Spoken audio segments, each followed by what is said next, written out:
prototype 08 diesel-electric shunter. Fantastic!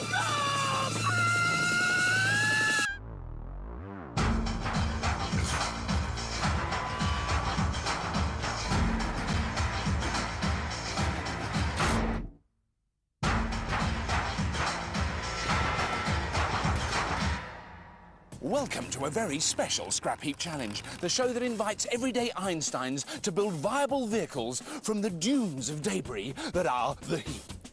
It's all aboard the Scrapheap Express as we challenge our teams to build locomotive leviathans with enough pulling power to shift a 30-ton carriage! And we set this most ambitious of challenges to celebrate the 200th anniversary of the world's first rail locomotive, when it puffed its way along the Merthyr-Tydfil Railway on the 21st of February 1804 at a top speed of just 5 miles an hour. The Penny Darren sparked a revolution in transport that would change the world forever. In our epic bicentennial challenge, 3 teams will attempt to build gigantic locomotives that must pull a 30-ton carriage over our quarter-mile course. Then we'll find out who's the Kelly Holmes of the railway world in the Scrapheap Loco Sprint. It's truly a colossal challenge. Team 1 are a trio of seasoned steam freaks who believe the old way is the best way. Jeff, Reva and Team Captain Turbo are as Somerset as Scrumpy. They're the Clagsters. Planning to douse the Clagsters' coals are Team 2. Captain Pete, his son Andrew and family friend Ian are going loco, dreaming of a diesel-driven victory. They're in training. Last but certainly not least are Team 3. Dino, Steve and Team Captain Mr. C are rail maintenance engineers confident of putting on an electrifying performance. They're the Nutcrackers. Teams! Yes! Welcome to a very special Scrapheap challenge. Now, as I'm sure you're all aware, it is exactly 200 years since Richard Trevithick produced the very first steam-powered rail locomotive. Of course, trains have moved on a great deal since then. Oh yes, and to celebrate the railway age, we've decided to set one of our toughest challenges to date. You'll need to draw on all your expertise in the field of steam, electrical and diesel locomotion to build robust rail racers that can not only rip it up over our quarter-of-a-mile sprint course, but can also pull a full-size passenger coach in the ultimate test of train toughness. Now, it's a tall order, teams, and you have just 2 days to labour on your locos. Clangsters, are you fired up and ready? Yay! Nutcrackers, are your batteries charged? Yes! In training, are you fueled up, ready to go? Yes! Wait for it, teams, wait for it. Go! Hoping to help the Clagsters steam towards victory is an old friend of the show. Formerly chief engineer at the National Railway Museum and now working on the UK's biggest steam engine, he's Richard Gibbon. Richard. Hi. I'm Turbo. Hello, Turbo. Hello, Richard. I'm Jeff. This is Jeff. I'm Andrew. Hi.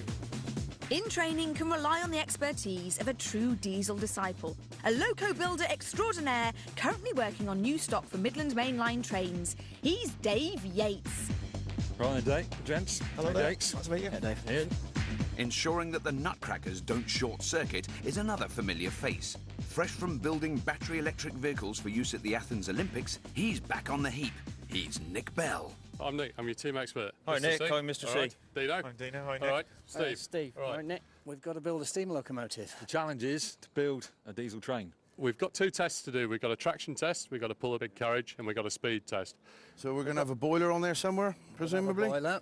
We're going to drive onto one of the axles here. So we're going to put steam engine here. Starting with the basic bogie, with which all our teams have been provided, the Clagsters aim to build a classic steam loco. They hope to find an old-style steam engine that will be plumbed to a coal-powered industrial boiler that will be kept topped up from a large water tank. A chain and 2 sprockets will transfer drive from the engine to the axle of the bogie. The Clagsters Steamy Sprinter has the potential to generate impressive power and speed, but steam locos are notoriously volatile, especially those built in a hurry. The idea is obviously the bogie, to mount a power unit and obviously to drive through a differential or something down to the wheels. A large diesel-driven vehicle will be central to In-Training's build. They plan to mount the engine, gearbox and rear axle of their donor vehicle directly onto their bogie and drive the bogie wheels by means of a belt and pulleys. By retaining the gearbox, In-Training will be able to select different drive ratios suitable for our haulage and sprint tests, making this potentially the best all-rounder of the 3 designs. In-Training's Achilles heel is their belt drive. If it loosens, their loco will lose power, and if it breaks, their challenge is over. If we start with a bogie, we need electric motor, electric forklift truck, something like that, baggage carts, something like that. The Nutcracker scavengers will be on the lookout for a battery-driven vehicle, such as a forklift or a milk float, which will sit atop their bogie. Like the Clagsters, they plan to transfer drive from engine to bogie wheels by means of chain and sprocket.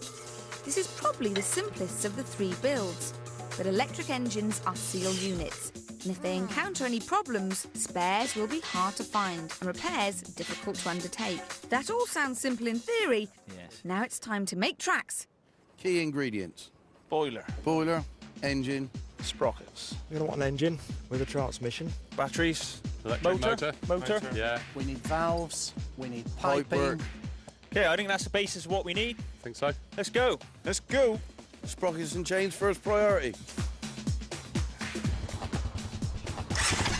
And so our bicentennial build-off begins. So, who will stick to the timetable as the build begins in earnest, and whose challenge will go off the rails? We'll find out after the break. Day return to Victoria, please. Sorry, love, tea time.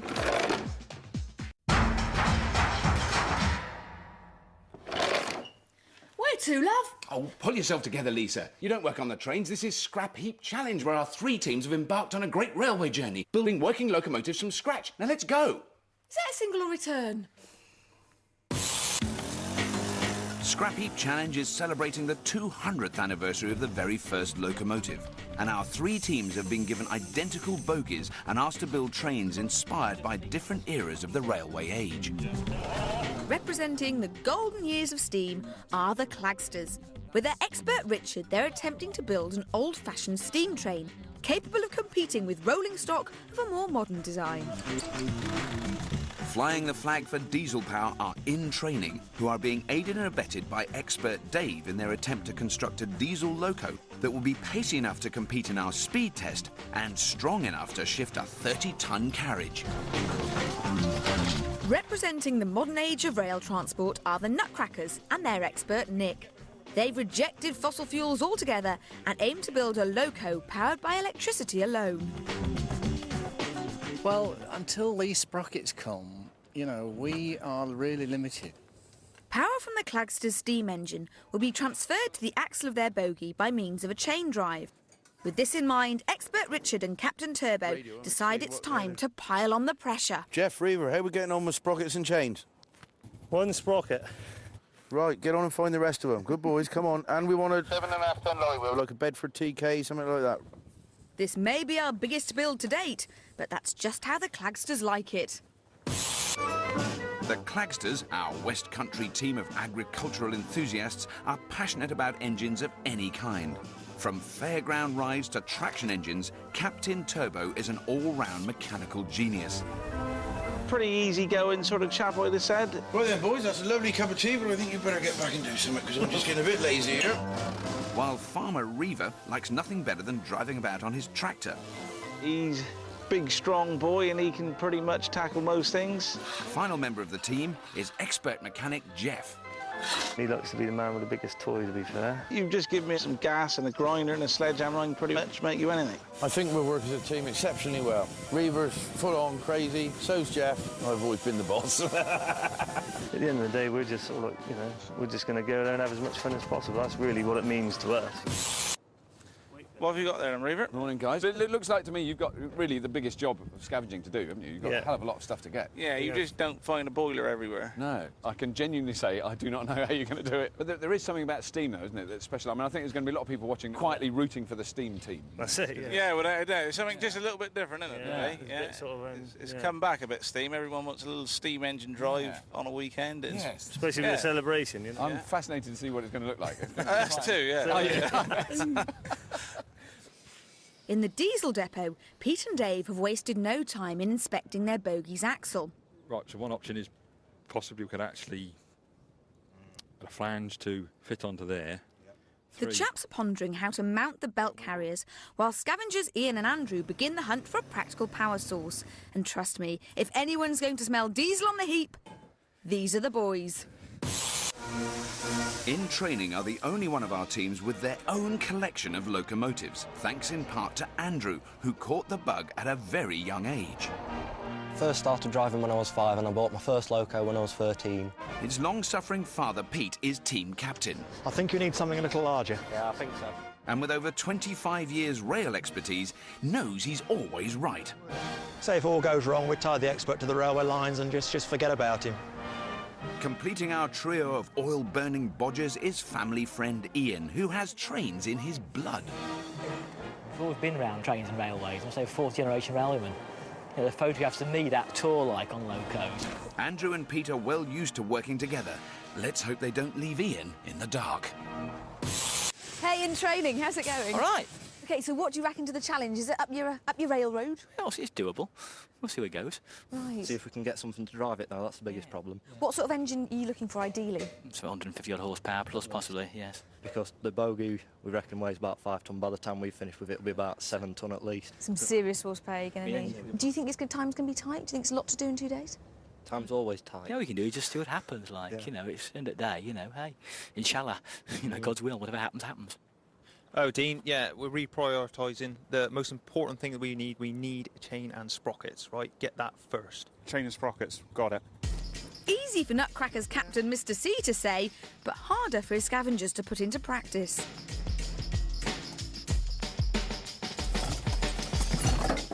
Hey.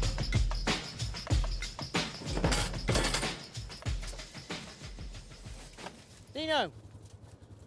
There's still not a chain or sprocket in sight, but something has caught Steve's eye.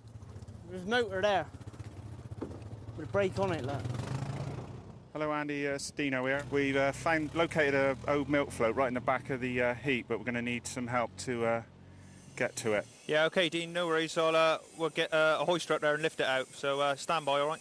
Drag this back? Yeah. Shifting a beaten-up builder's van should prove an easy task for these high-tech haulage heads. The Nutcrackers, our team of bright sparks from Somerset, reckon they have just the right battery of talent to win. Heading up the team, Captain Mr. C is an Olympic triathlete with a great track record. Sometimes when he's thinking, he normally goes off on one, so you got to just give him a nudge just to wake him up, like. Joker in the pack, Steve, is their welding supremo. He likes to laugh and a joke, and he's usually 80% work and 20% messing about. Completing the threesome is Dino, electrical genius and budding biker. He's more of hands-on electrical, mechanical side of things. I just enjoy the larger things in life. Working together, maintaining rolling stock, they hope to use their modern technological talents to trounce the opposition. Hey, Andy, I think you need a bigger ring spanner. We're definitely in to win it. We are going to try our hardest. I think we'll get on really well. I don't know whether we'll trust Dean on the quad, though. We are the ultimate. Nobody's going to beat us. Morning, gentlemen. Hi, all right. I realise you're looking for stuff at the moment. There's not a great deal to show for it just yet, is there, I suppose? Well, we've just located something behind this van here. So right. there's an electric motor. Nice beefy one. Is it big? Because that's what I was thinking. When normally on Scrapheap, when people need electric motor, they need a little windscreen wiper motor or a starter motor, but you need something to move Quite that heavy. thing. Yeah, you need to a move bigger that weight, At the moment, I think you're ahead of the game. You've actually got a motor. Even though you haven't got it actually where you need it, you've found one, which is probably doing pretty well. The Claxters know that their build requires considerably more parts than either of their opponents' designs.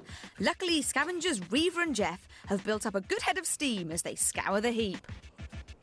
Turbo, what about some heavy old girder section? What are you thinking about it for, Jeff? Cross members and stuff like that.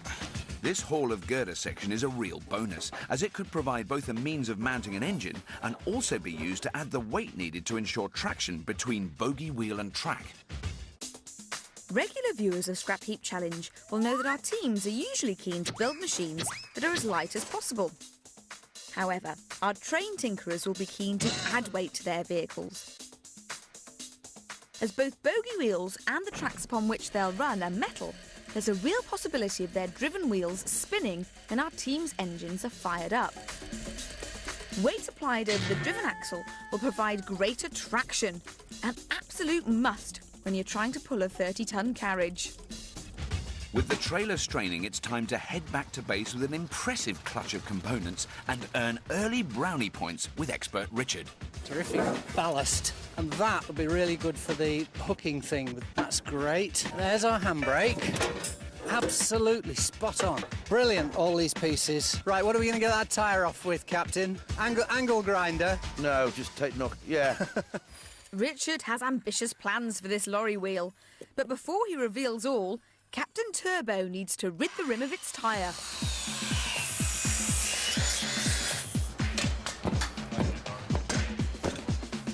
They don't do that at Quick Fit. Clagsters, it looks like a hive of activity here. We're all up and going. What we're doing at the moment, we're just trying to get the drive sorted out, which is going to be from the train wheel to this lorry wheel to a sprocket to the engine. This is going to be a problem for all the teams, so we think we'll try and get it cracked first, and everything else is, in question marks, easy. All three teams face the same problem of transferring power from their engine to their bogey's axle. Fitting sprockets or belt pulleys is not an easy job, as the wheels of the bogie cannot be removed, whilst the axle is just too thick to cut and weld back together. With this in mind, the Clagsters plan to cut the lorry wheel in half and weld the two halves back together around the axle before welding the reconstituted rim to the inside of the bogie wheel. This will provide the Clagsters with a solid carrier onto which they can mount their sprocket. Jeff? Back on the heap, Steam Scavengers, Reaver and Jeff are looking excited about something. I found the big engine, Babs. Righto, Babs. Need to get that trash out of the way. Yeah. Then get the big JCB. A steam engine was top of their scavenge list, and they've hit the jackpot. It's now a case of some delicate refuse removal before they can inspect their find. Right, just be ready on them brakes, because if that seatbelt comes off, you'll be going for a trip. All right? Yeah.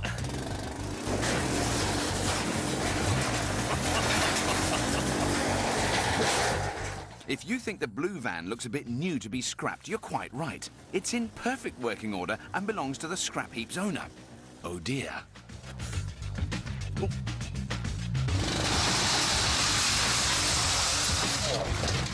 The Clagsters have found the engine they need for their steam loco in record time, but they're still 200 years behind this man. Illigan-born Richard Trevithick was 6 foot 2 inches tall and as strong as an ox, with a reputation as one of Cornwall's finest wrestlers. Working as an engineer in the tin mines of Cornwall, he was inspired to design a high-pressure steam engine that would be light enough to actually travel.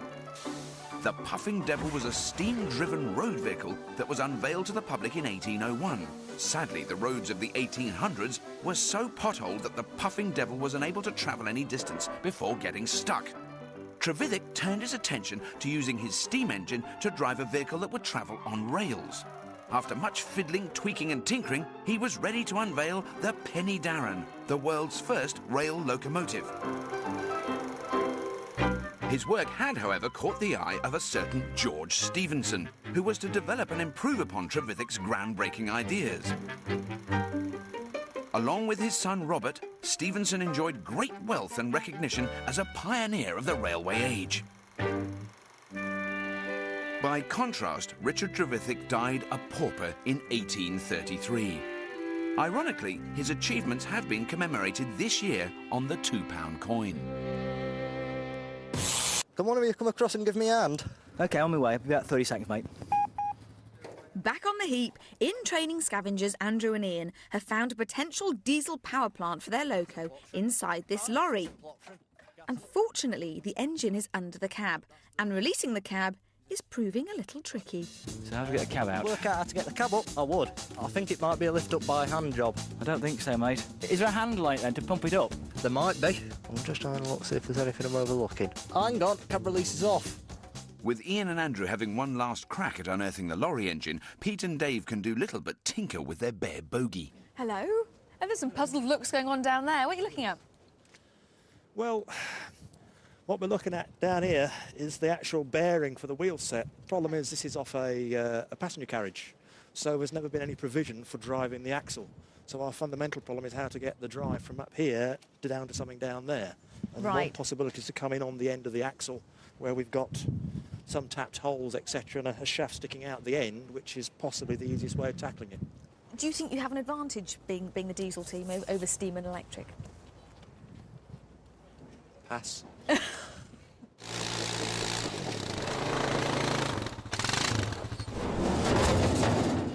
Steve and Dino think that their best bet will be to remove the electric motor from what is in fact an airport baggage trolley in situ.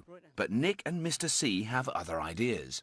Instead of us ripping bits out here, if we could get the whole lot out and get it back, then we've got all the bits, or most of the bits we need, with us. Yeah. Yeah?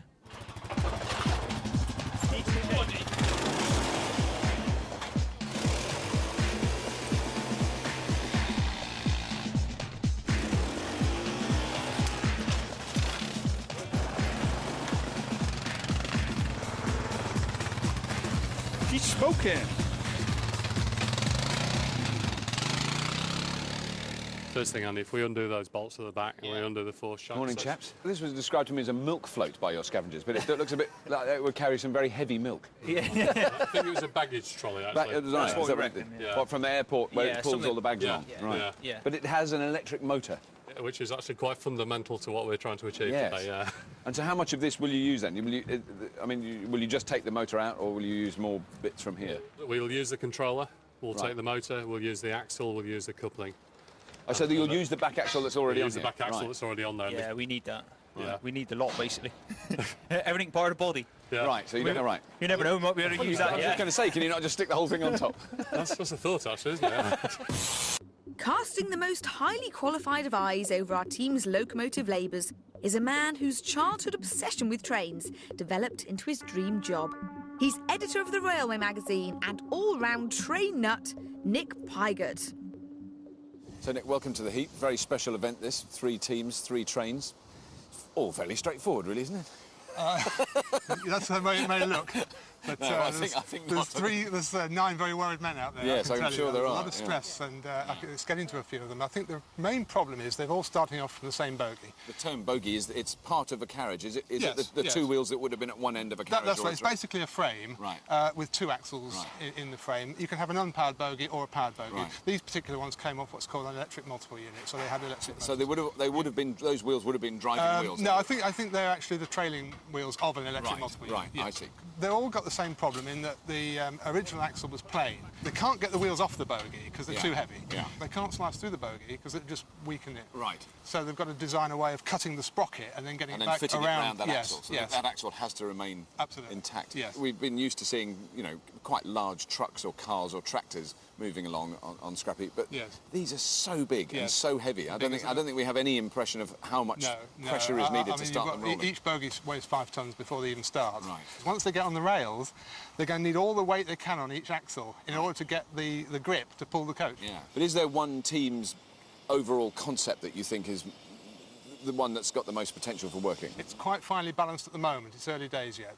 Right. So I'd rather just reserve judgment on who's going to be in the lead first. So, which of our 3 teams of train tinkerers will reach the next construction station first? And will be delayed by leaves on the line? We'll find out after the break.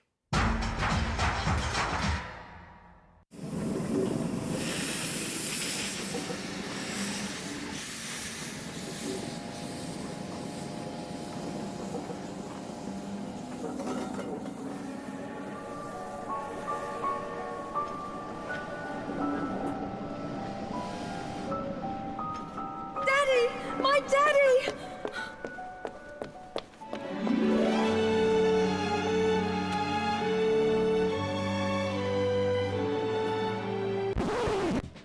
This is ridiculous, Lisa. I'm far too young to be your father, and you know full well you're my co-presenter on Scrapheap Challenge, where our 3 teams of loco heads are locked in a Titanic train build-off.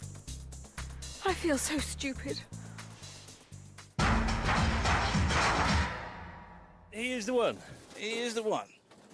West Country boys, the Clagsters, are building a classic steam-powered loco, and scavengers Reva and Jeff are getting their first look at the all-important engine they unearthed earlier. But what we need to do, we got to get that and perch it and do a bit of measuring.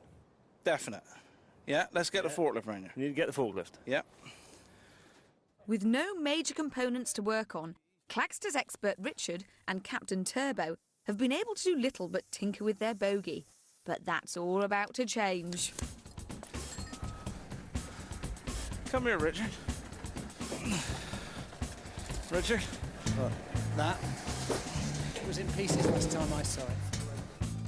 No, that'll be really useful for checking the drive, because we'll jack the thing up.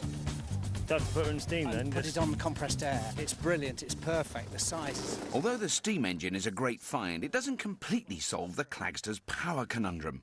Steam engines are no good without steam, so Reva must now turn his attention to bringing home a boiler, whilst Richard and Turbo begin work on their drive system. It's not mild steel, this. Afternoon, chaps. Don't want to stop you. Afternoon. This all looks highly technical to me. Oh, it's just the make-up plate for the engine. Is it? This is a plate for the engine? This is the plate to drive the sprocket from the steam engine, which we've just got. This is a magnificent machine, isn't it? This really properly is. scrappy. It is, isn't it? It looks like it's been around a few years, possibly. Well, I think it's probably turn of the century, turn of the 19th, 20th century. Wow. And probably from a boat, we think. I reckon a boat or a launch. Yeah. Right. Yeah. So it's over 100 years old, and you reckon it's still running? It will turn over. It's a bit stiff, but... Oh, I see. Yeah, no, it's all moving, isn't it? Oh, my goodness. It'll turn. It's phenomenal. You've got your backwards and forwards on here. Oh, you've got a forward and reverse as well? Yeah, this is full forward. And that is full reverse. That is reverse, so it's quite a stiff gear change. Yeah. The next step for us is to position the engine and then make the chain drive up. Right. Once we've got this hub on the axle sorted out. So it's coming together and we're reasonably happy. Not reasonably happy. It's wonderful. Well, I think I better let you get on, because you've got a bit of heavy lifting to do. If you need a hand, you know, I'm just over there. Yeah. Don't call us, we'll call you. I'll hold that while you arrange it all. Yeah.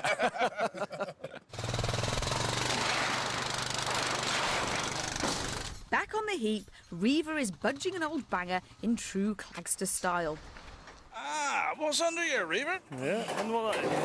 Under the clapped-out car, he's spotted what looks like a boiler in pretty good nick. So as the forklift is again called into action, the Clagsters are well set. And now only need a water tank before they can start plumbing up their loco engine. Bright Sparks, the Nutcrackers, got off to a dream start with the discovery of this battery-powered baggage cart, the motor of which they plan to utilise as the prime mover on their electric loco. I know it's a lot to cut through, but... Yeah. Just remember to slice the back end of it straight off. Yeah. OK. The burning gear and then it's done. Yeah, let's do it. They'll transfer drive from their engine to the bogie axle via a chain. That's provided scavengers Steve and Dino are able to unearth that chain and suitable sprockets.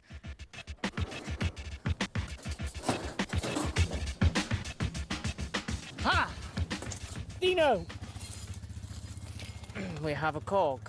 Hello, Andy. Hello, go ahead, Steve. I've just located a cog. We just need to find a chain to fit it now. Yeah, OK. Well done, Steve. Keep looking. Yes. Yes.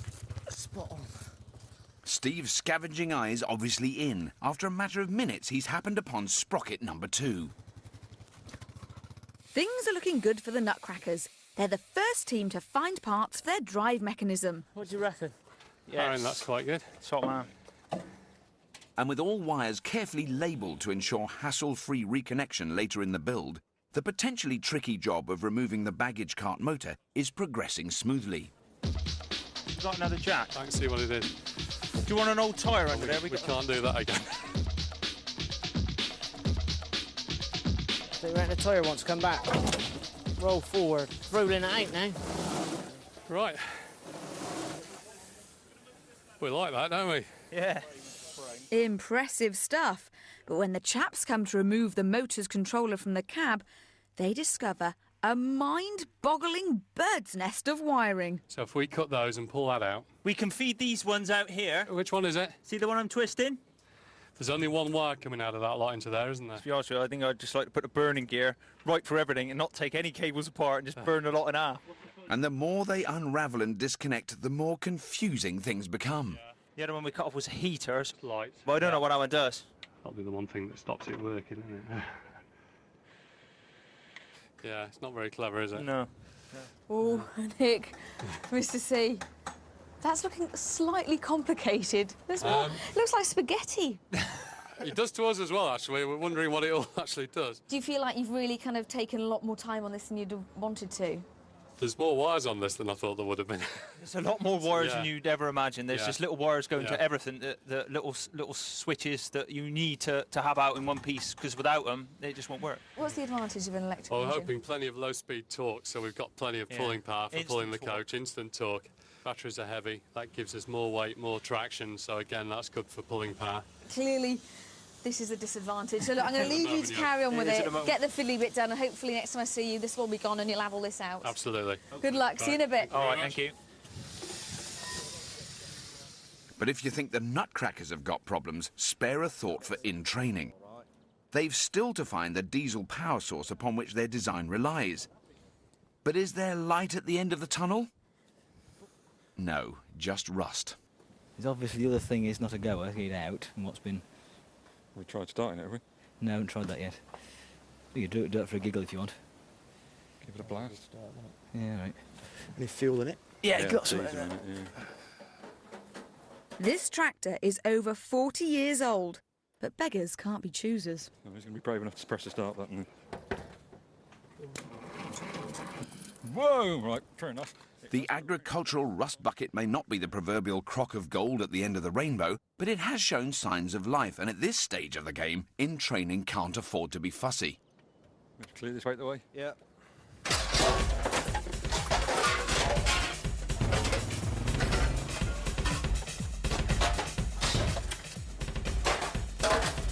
Thank you, sir. You're a gentleman. Life's hard enough. We don't want to make it any harder.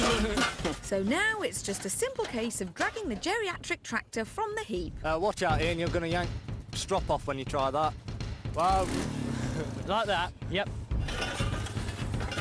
Take two, this time with the strop attached to both tractor and quad.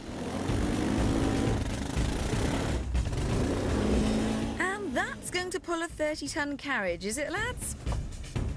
Oh, well, at least young Andrew gets to play farmer for the day. Try jack under there, try jack on the back end, split the annulus. You split this lot as well, take your twiddly bits on either side. You want to have a look at the clutch, do you? Well, you've got to, yes. As the boys fly into action, they immediately encounter problems. The tractor is so old that our metric spanners don't fit its imperial nuts and bolts. This is an engineering science programme on how not to undo nuts and bolts with the wrong size spanners, or failing that, mole wrenches.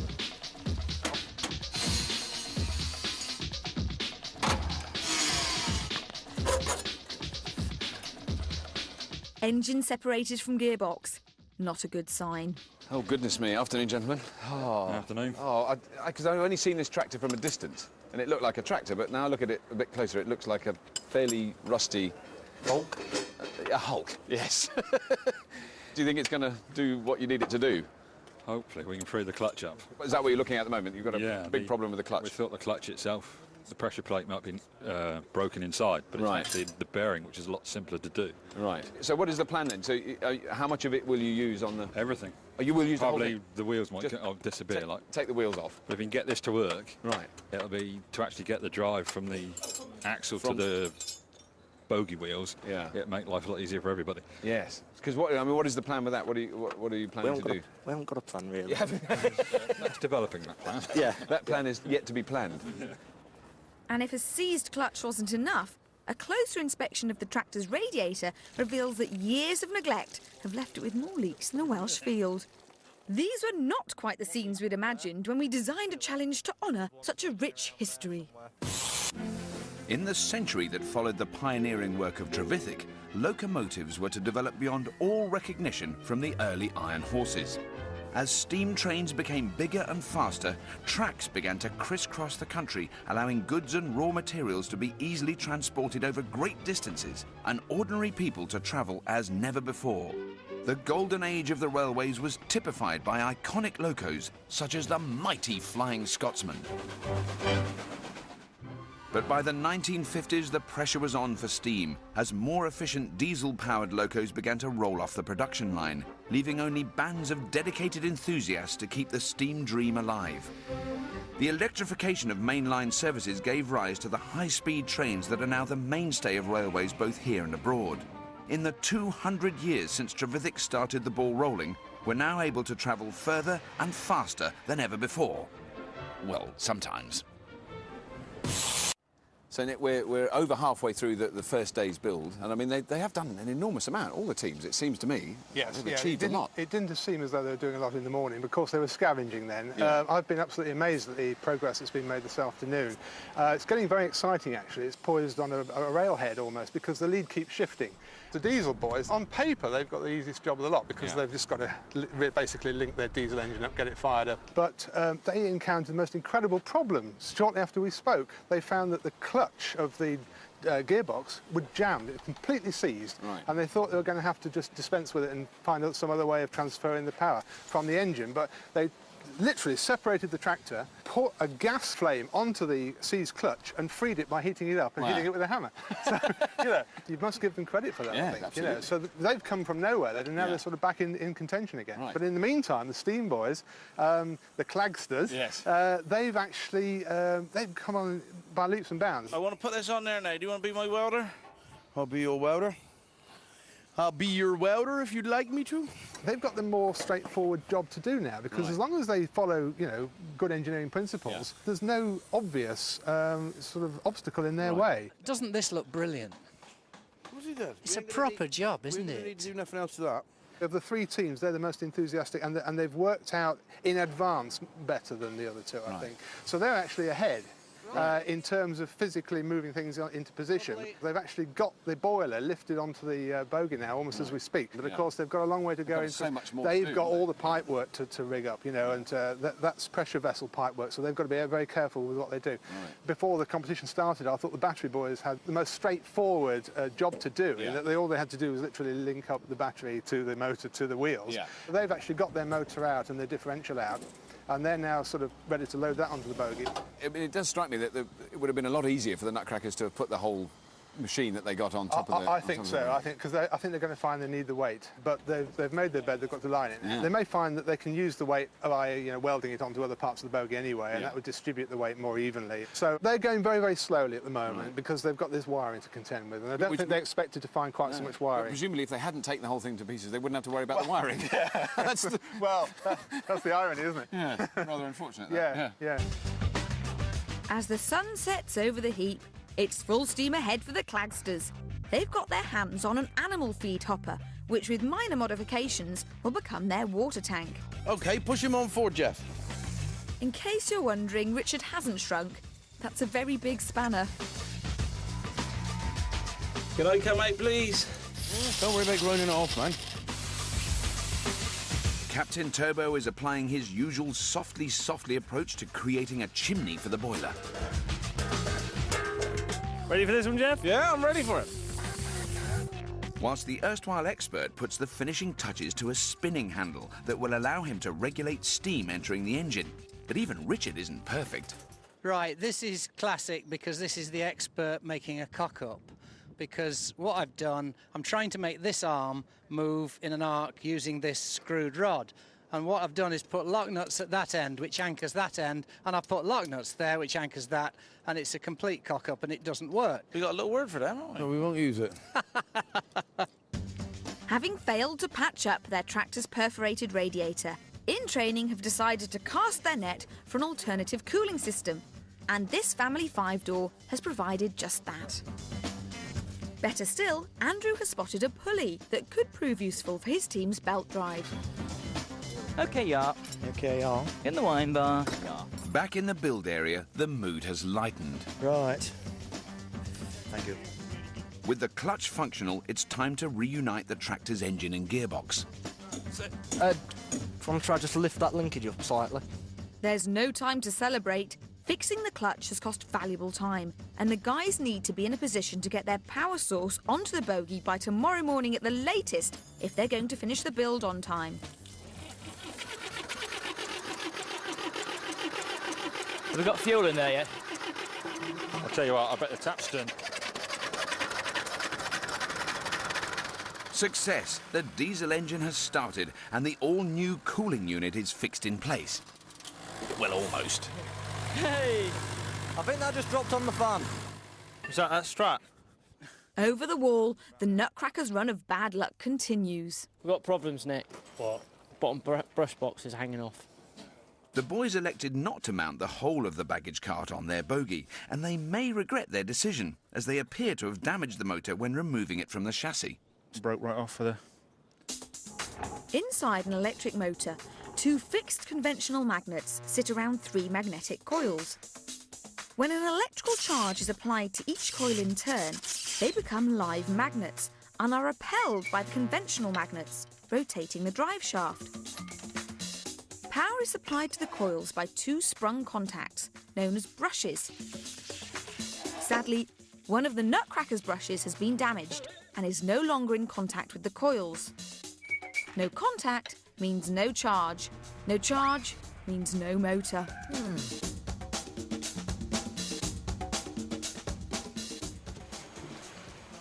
Teams, you have 11 hours remaining, which of course means it is 1 hour to beer o'clock. 1 hour left, teams. Thank you. Not beer for me. I'm not allowed it. We're a lot further than halfway through the build. The clock is certainly ticking for the Nutcrackers. Dino is working furiously to repair the plate that holds the all-important brushes in place on their electric motor. Damaging the plate when removing the motor from the baggage cart was a big setback, but the Nutcrackers are refusing to panic. Well, if you don't mind, Steve. Mr. C and Nick have begun work on mounting their sprockets on both the electric motor wheel and bogie axle. Once the sprockets are mounted, the guys will be in a strong position, provided they can get the motor working. No pressure, Dino. In training have had a much more positive end to the day than their electrical adversaries. With their diesel engine running smoothly, they can now turn their attention to the complex task of attaching their belt pulley to the tractor's rear axle. The diesel boys have certainly pulled things round in the last few hours, but it's been the Clagsters' day. With their engine, boiler and water tank mounted on their bogie already, there's cause for further celebration when Reaver emerges from the gloom with a length of chain that should be meaty enough to drive the bogie axle. No, very excited about my chain. That's more like it. And better still, like an oily owl, he's spotted the larger of the 2 sprockets he's been scavenging for all day. That's the big one. Go back and find the small one, young man. So with seconds left, Team Steam are just 1 sprocket away from solving their drive dilemma. OK, teams, hold it there for the day. It's time to shift your semi-built shunters to the sidings for the night and take some well-earned rest. Straight to bed, boys, as we'll all be back here tomorrow when you'll have just 10 hours to refine your rolling stock. But well done, teams. It's been a good first day. Well done, teams. Halfway there. Halfway there. So with just 10 hours remaining to ready their rattlers, will our teams reach the terminus on time, or will they be handed a fine for late running? We'll find out after the break. Shall I see you again? It's the other platform, isn't it? You'll have to run. Don't bother about me. Mine's not due for another few minutes. Shall I see you again? Yes, of course. Perhaps you could come out to Ketchworth one Sunday. It's rather far, I know, but we should be delighted. Please? Please? What is it? Will you join me on the scrap heap where our teams have just 1 day to complete work on their large lumbering locomotives? You'll miss your train. All right. Run. Goodbye. I'll be there. Thank you, my dear.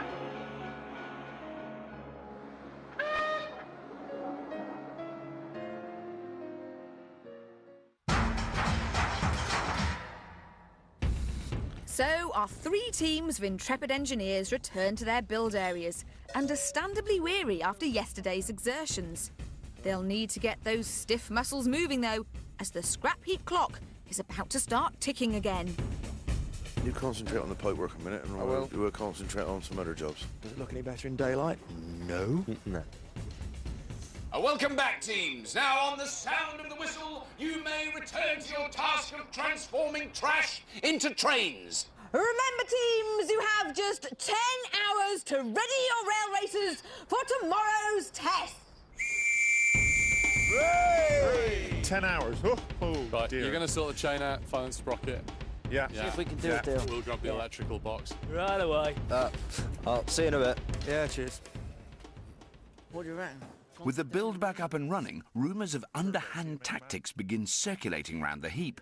Nutcrackers Steve and Dino head straight for the Clagsters build area. Turbo. Yes, mate. You're not after any cogs, are you? No. We're after a chain. Any chance of a trade? That's the wrong pitch you got, huh? Different pitch, mate. Bit of chain here, boys. Ooh, try him for size. Looks like what we need, Dino. Oh, he looks expensive, doesn't he, Turb? Yeah, we'll sell him that one, even though it's not ours, Jeffrey. What do you reckon? Looks like we're in business. It appears that Reaver found 2 chains last night, but the sneaky Clagsters chose to keep quiet about their double find. They told us they only have one. Right. Schemers. But it seems it's not only the Clagsters who've been hoarding components. It's too big for us, so we'll let them have it. This sprocket won't fit the Nutcrackers chain, but looks to be exactly the right pitch for the Clagsters drive system. Yeah. Thanks for the chain. I think you might need that. Doesn't fix our pitch. So there you go. Oh well, at least there's honour amongst thieves. Where have all the power tools gone?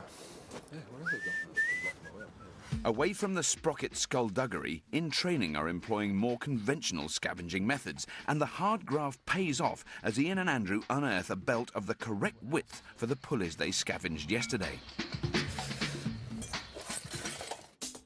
Failure to find a belt has given our diesel doyens a mechanical migraine. Their opponents have been able to mount their engines ahead of time, as their chains can be easily adjusted in length by adding or removing links.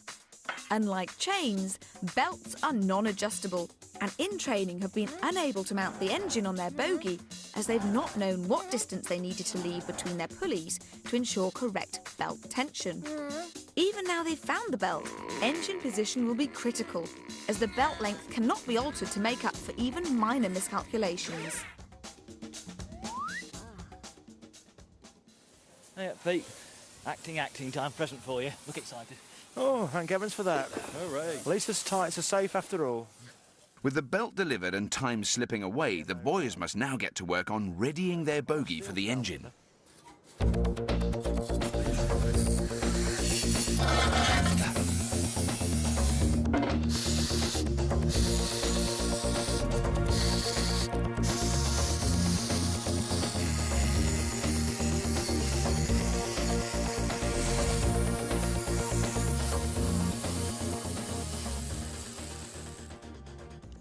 So, Nick, the clock is definitely ticking now, I think, for all 3 teams, because, you know, last night I thought they've really done well. This morning, you can see all the gaps between the things they've still got to do. Yes, it's getting very nerve-wracking now, isn't it? The Clagsters look like, they, you know, at a glance in the night time, it looked like, wow, they've nearly finished, but then I had a look this morning. Well, it's an enormous amount to do. appearances can be deceptive. The Clagsters look as though they're way ahead, but in fact, they've got so much work to do, as you say. They've got all their water pipes to fit up, and they're hunting around for central heating pipes. They can't use those for the steam because of the pressure, so they've got to find the right sort of metal, copper probably, for the steam pipes. Right. Then they've got to weld them all up in such a way that they're not going to leak.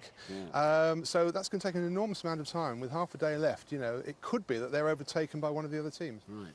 Yeah, because in training, I've got all the, from what I can gather, all they've really got to do is mount their tractor, run a belt round the 2 wheels they've put on there. They've got all that fabricated already. In training, are poised for a great leap forward, I feel. They're way behind if you look at them, but all they've got to do is get that tractor lifted onto that frame, position it just right, and then weld it up, and then they've only got their drive to worry about, really. Well, the Nutcrackers also, they've had their fair share of disasters, haven't they? But I mean, they seem to be overcoming those slowly. Well, again, brilliant engineering. I'm very impressed with what they've done. They've actually fixed their commutator and bush problem that we had yesterday, and they've now got their motor drive control box loaded onto the bogie, and they're now wiring that up. So, you know, again, they are well ahead of where they were yesterday. Our judge is absolutely right. Expert Nick spent yesterday carefully cutting this sprocket in two and is now working out its final position on the axle. Meanwhile, Dino is busy draining oil from their motor's gearbox. What are you cooking today, Dean? Dinner time. Lovely. Lovely gravy for you boys. I was going to say it's a bit like the missus's, but it's... Is it? No.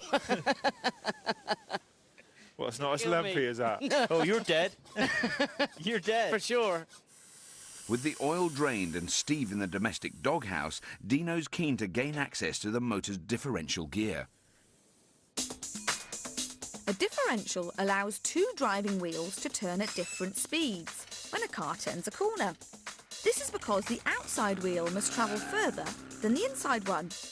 If one of the wheels is off the ground, the differential will direct all of the engine's power to the airborne wheel. Unless the Nutcrackers can find a way of locking up their differential, all the power will be directed to the redundant wheel and not their sprocket and chain, making their loco a no-go. So it'll be welded there and there. And in true Scrapheap style, they've decided to lock their differential by jamming a bolt in it. Right, so you've chucked the bolt in there. That's jammed it up nicely. We're just going to weld it up in a minute. Like the Nutcrackers, steam enthusiasts the Clagsters have also opted for a chain drive, and Jeff has been entrusted with mounting the all-important axle sprocket.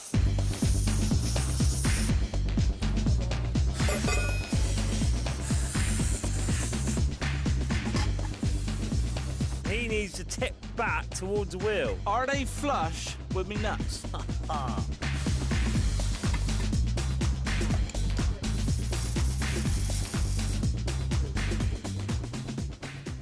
Morning, gentlemen. There's a little find. Oh, look, you've done so much.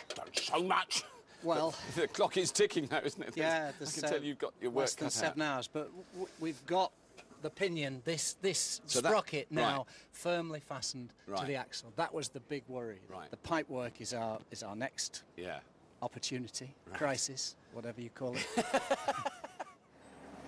Next door, in training, have been working like diesel dogs to carefully position their engine mounts and are now ready to lift their tractor onto the bogie. The engine is now in exactly the right position to line up the pulleys, but even so, fitting the belt is not going to be plain sailing. We've got the pulley to go on here. That's going to be in our way. That's going to be in our way. And some of this chassis member's going to be in our way before we can get up to the pulley up there. It's another setback for in training, but at least while Ian gets brutal with the offending suspension springs, the rest of the team begin work on their braking system. They plan to operate the bogey's original brake by turning the tractor's steering wheel. Ian's made light work of removing the spring, and now it's a simple matter of fitting the belt. It's not actually that far out, that. Probably have to take a bit of tension up, Matt. We'll have to blow that away, I reckon. Andrew makes it sound easy, but bogey chassis are built to last, and time is short. Teams, you have 5 hours remaining. 5 construction hours remaining, team. Thank you. It looks as though all three teams are facing an uphill struggle. We'll leave them to their labours and talk trains with a real rail authority. So, Michael Bailey, transport historian and author, welcome to the Heap. Thank you. It's very nice to have you here. Now, I'm just thinking, if I was a sort of lowly peasant in about the late 1700s and I needed to get from my village to the local town, what were the choices that I had on offer to get me there before the age of steam? Not a lot of choices, I'm afraid. You either used your feet, or you hitched a lift on a passing cart or something like that. Right. But you didn't have enough money to afford to hire a horse or get on a stagecoach, anything like that. No, it was 2 feet, I'm afraid. Which is why most people stayed in the village they were born in. Exactly right. That's right. Yes, that's it. So the impact of the steam age then was absolutely colossal. It was extraordinary. Yes. As soon as the railways offered the opportunity for travel at a price that a lot of people could afford, then all of a sudden there was this extraordinary latent demand for travel, and everybody wanted to travel. They travelled there hundreds, thousands. Right. Most people in this country have heard of the Stevensons, one, you know, even if they get them confused, the father and son. But Richard Trevithick is a fairly unknown name. Yeah, he deserves to be much better known. In fact, Richard Trevithick, he was a very fine engineer, but he was a hopeless businessman. Right. And consequently, he didn't succeed financially, whereas the Stevensons did succeed financially, and that's one of the reasons. But the other reason is that Trevithick hadn't got the necessary staying power. He gave up too soon. He gave up because his locomotives were too heavy. Right. Whereas if he'd persevered to the point where the track had been improved, then, of course, he would have succeeded. And it must have been to his great regret that that opportunity passed him by. Now, you're in the perfect position, but with a man with your historical grasp, to give us your impression of the three machines that we're building here today, the steam, the electric and the diesel one. I mean, which one do you think, historically speaking, has the most chance of winning the competition? Well, all three teams are doing a fantastic job, aren't they? I mean, they really are. It's fascinating to watch them working. But, you know, I think, well, being British, I've got this wonderful, wonderful hope that the steam engine's going to win. I thought you might say that. I did think you might say that. The neutrals in the crowd may well be rooting for the Clagsters, but all this historical goodwill may prove to be misplaced. Our steam team have fitted their second sprocket and chain, but if they don't get a bit pronto with their pipework, they could be in trouble. All right, steam to the injector.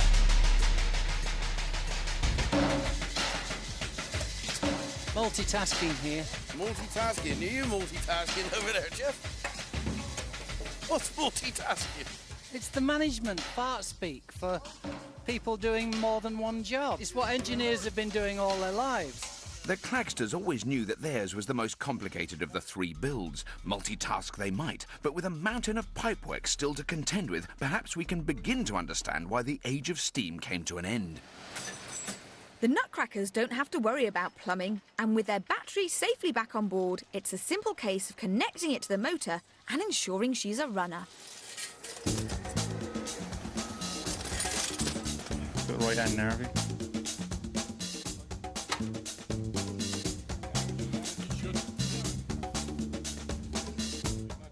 Nothing.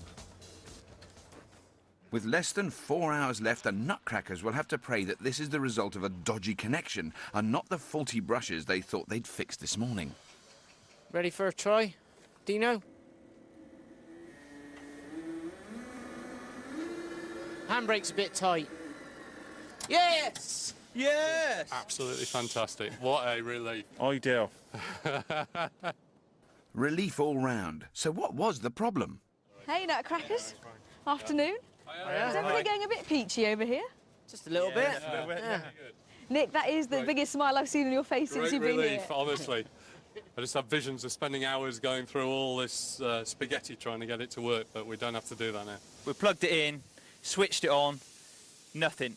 Everybody's hearts sunk. No. We're all sort of looking at one another, then remembered we hadn't plugged the foot pedal in. Plugged the foot pedal in, completed the circuit, it's fine, and away it went. And just, that's it. everybody's hearts lifted then, you could see it, and everybody said, oh, go for that.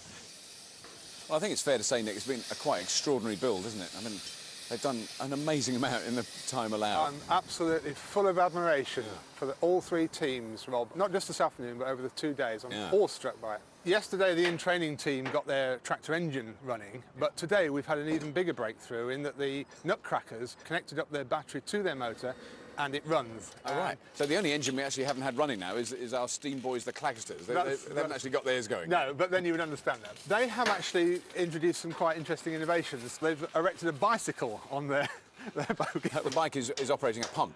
It's what's called a feed pump. And so someone who's got to pedal all the time they're running. That is excellent. Yeah. I had a good look at the in-training machine, and when they first said they're going to use a belt, I went, that just can't possibly work. There's no belt-driven trains ever, surely. But no, I don't. The belt's pretty substantial, isn't it? Yes, it's very substantial. It's well up to the job. The interesting thing is, all three engines develop about the same horsepower. Is that right? About 25 horsepower. Oh, so it really is anyone's guess as to who's going to... It's a real three-horse race. It is. In training are in danger of being non-starters in our three-horse race if they don't get their belt fitted soon. Despite the diesel team's best efforts, parts of the bogie are still obstructing the belt, and more time-consuming refinements are needed.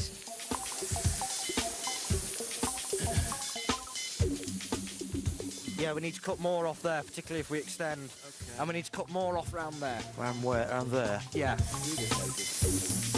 don't know what you're like, more than that. We're going to want a little bit more up there, I'm afraid. Up there, Dave. Teams, the Scrapheap Express is approaching the terminus. You have 1 hour remaining. 1 hour remaining, teams. Well, what do you reckon, Richard? I think we should do it. I think we can do it. The steamy Clagsters were yesterday's early pace setters, but with minutes left, they're the only team not to have checked that their engine runs. They do have the option of running a compressed air test, but before that's possible, every pipe must be connected and every joint sealed. For the fully charged nutcrackers, it's a different story. With their chain fitted and engine fixed in place, the lads can sit back, admire their handiwork and taunt the opposition. See this? That's go. Yeah, that's not flat battering. Stop. We're gonna win! No, you're not. Well, our electrical enthusiasts do have a point. There are literally minutes left, and if in training and the Clagsters don't get a move on, the nutcrackers will be unchallenged in tomorrow's test.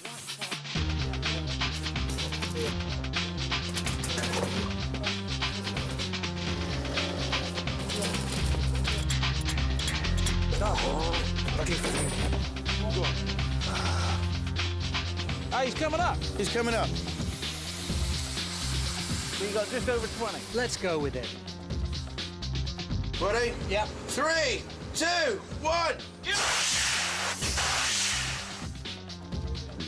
Yeah. OK, teams, hold it there. Your 2 days of turning towers of trash into tip-top trains has finally terminated. That's right, teams. Tomorrow morning, your locos will line up for the most rigorous of rolling stock examinations. Well done, teams. It was a great build. Give yourselves a round of applause. Well done. Well, it's the end of a classic build, but who'll be victorious in tomorrow's mega challenge? Will it be the high-voltage nutcrackers with their battery-powered beast? Maybe it'll be in training and their agriculturally inspired diesel monster. Or will this eccentric steam loco strike a blow for the past and its creators, the Clagsters? We'll find out after the break. Well, I hear my train coming. Slap it on. Hear my train.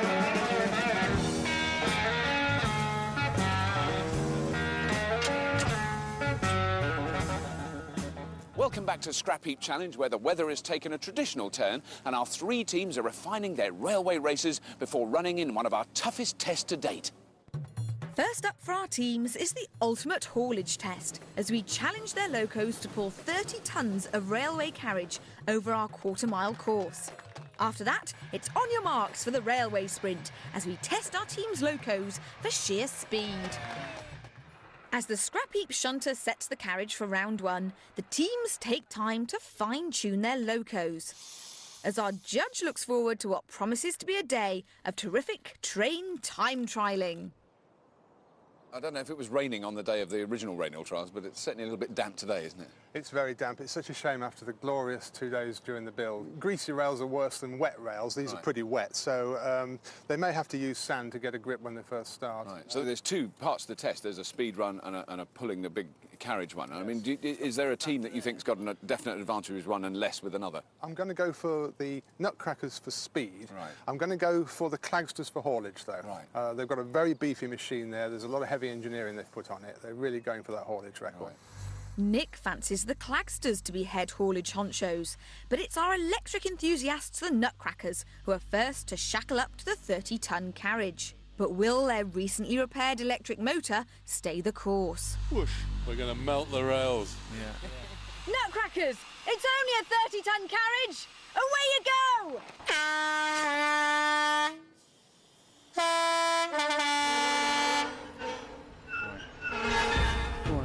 Getting the weighty carriage moving is the key here. That's it. Keep it going. Give it some speed. Go on, Andy. Right, You've got it. We've definitely got it going. It's a steady start and the chain seems to be holding. Robert to Lisa, over. Reading loud and clear, Rob. It's moving, it's actually moving. They got going without too much problem at all. I was really surprised how quickly they gathered momentum over. No, it looks like it's going at a fair old lick. It's coming down towards us like a proper train. The guys desperately need to pick up speed in the home straight. It's supposed to be harder than that. We're going to have to load up that carriage. Look at them all sitting there. Really good, isn't it? Brilliant. And with their electric motor working at full RPM, the boys are fast approaching the finish line. Oh, yeah!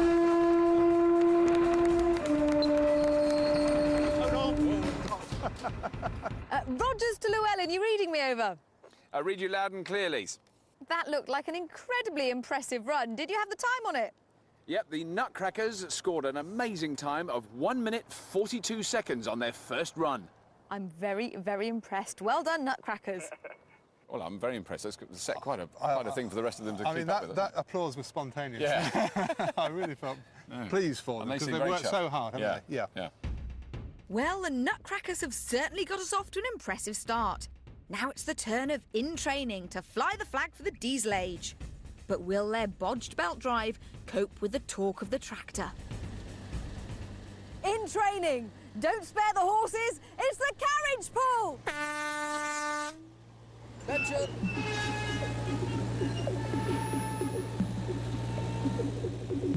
It's a veritable snail-paced start for the diesel boys. Oh, here they come. There's some movement. Not fast movement, but there is some movement. No, that's a bit slow, isn't it? It is. Mind you, let's give them a chance. They can build up speed. If I was being kind, I'd say it was a slow, steady start-off, but I think I could actually walk faster.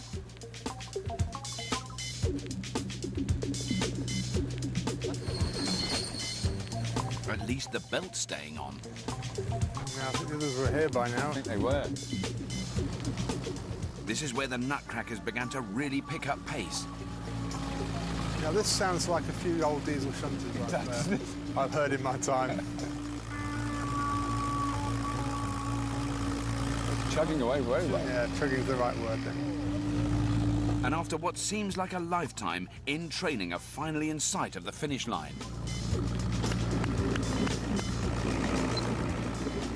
Rogers to Llewellyn. I don't know if you read me, but I feel like I've grown an entire new set of nails since that happened. I mean, we were waiting for quite a long time to see any sign of them as they came round the bend. Well, actually, their time was 2 minutes, 13 seconds for that run. 2 minutes, 13. I did grow a new set of nails. A time of 2 minutes and 13 seconds leaves In Training over half a minute behind the Nutcrackers, but their gearbox should help them in the sprint. Last, but by no means least, it's the Clagsters. But will their 100-year-old engine puff its way into the lead, or will they run out of steam? Clagsters, I hope you've got a good head of steam. It's time to test your pulling power.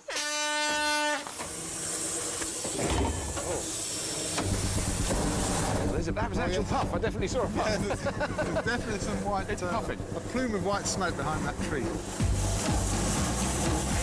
After a bumpy start, the Clagsters' maiden voyage seems to be going well. That sounds like a train. It sounds like a steam train. Look at that, that looks brilliant. Go on, my son! Let her have it! It's the Flying Scotsman, not the Flying Rivet. They're motoring now. What do you reckon? Do you think Trevithick's looking down from the heavens now and smiling broadly? I think he's had a hand in this. Go on! In terms of speed, I don't think it's sort of... No. It's not It's roaring not on. going too badly, is it? I mean, it is a vertical boiled engine after all. They've never been noted for their speed. It looks good, but what have they got left for the last few yards? 1.42 seconds. It's a dead heat. What an amazing result for the Clagsters. After round one, they're neck and neck with the Nutcrackers, showing that their 100-year-old steam engine is more than a match for the Nutcrackers' modern electric motor. Diesel disciples In Training are by no means out of the running. And with the sprint next, we're set for a grand finale to our mega challenge. First into their blocks are the Nutcrackers. Nutcrackers. A few smiling faces here. Yeah. Oh, yes. Oh, yeah. How do you reckon your pulling run went? That's pretty good. Now, of course, we've got the speed test next. Yeah. So how do you reckon that's going to go? That even better. Really? Even better. We're going to be even quicker. You got any particular tactics or just go for it? Yeah, flat out. I love it. Look, I hope your speed test goes as well as your pulling test. And you should be very happy at the end of that. So well done. Thank you I'll see very after much. that. Great, thanks. So, with Steam Boys, the Clagsters snapping at their heels, it's vital that the Nutcrackers put in a really fast time. Nutcrackers, it's the sprint. Time to test your electric surge.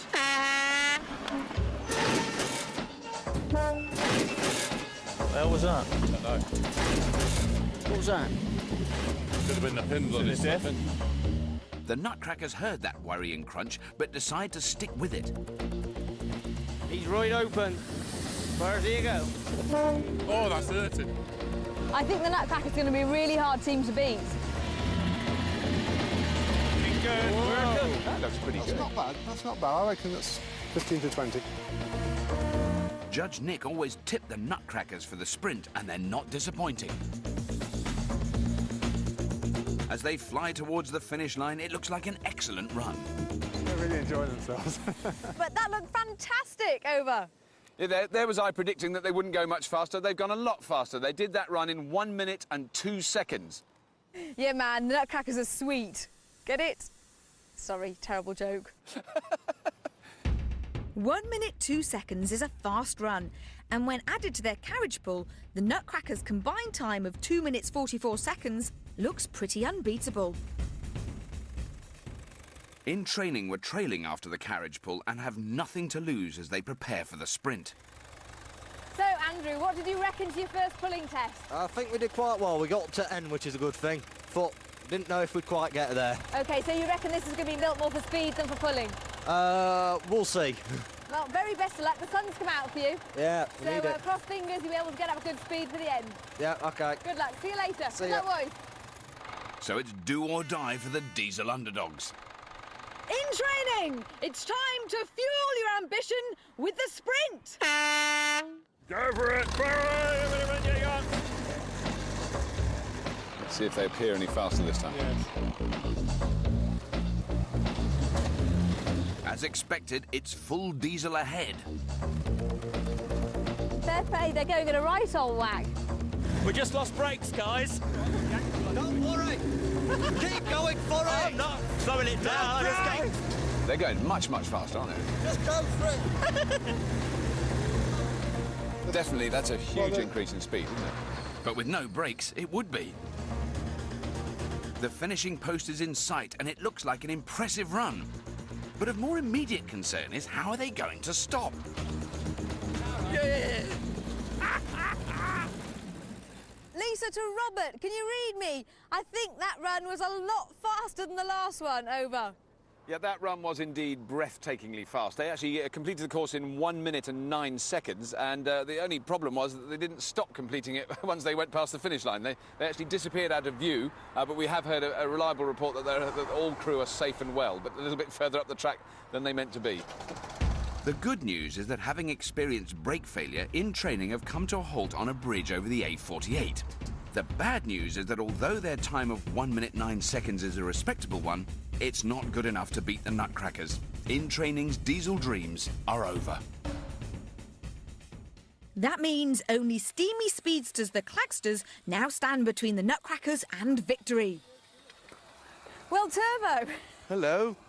Now, how fast do you reckon this baby is going to go on just the speed run with nothing to pull? Flat out, and how fast that is, we don't know.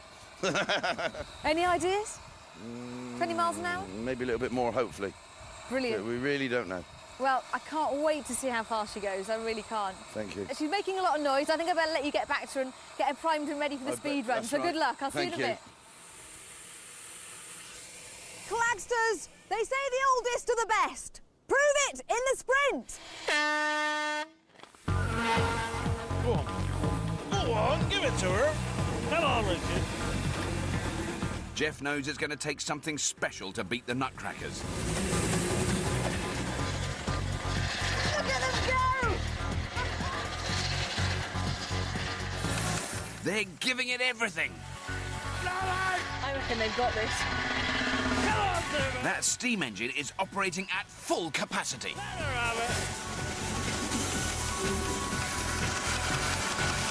Look at Reaver pedalling that pump. Yes! Got it!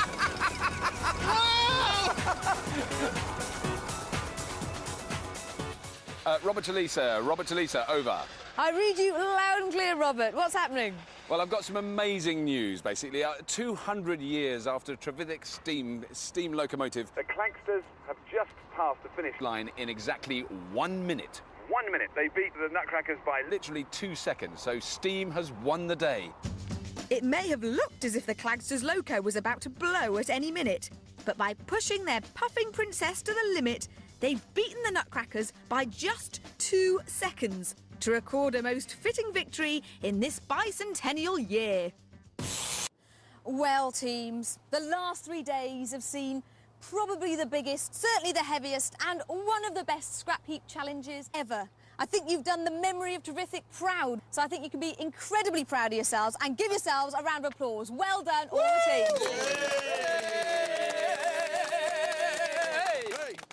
And in this, the 200th year since the first ever steam locomotive was built, I'm very pleased to announce that the winners, by just 2 seconds, with the steam engine, is the Clagsters! Well done, boys! Well done!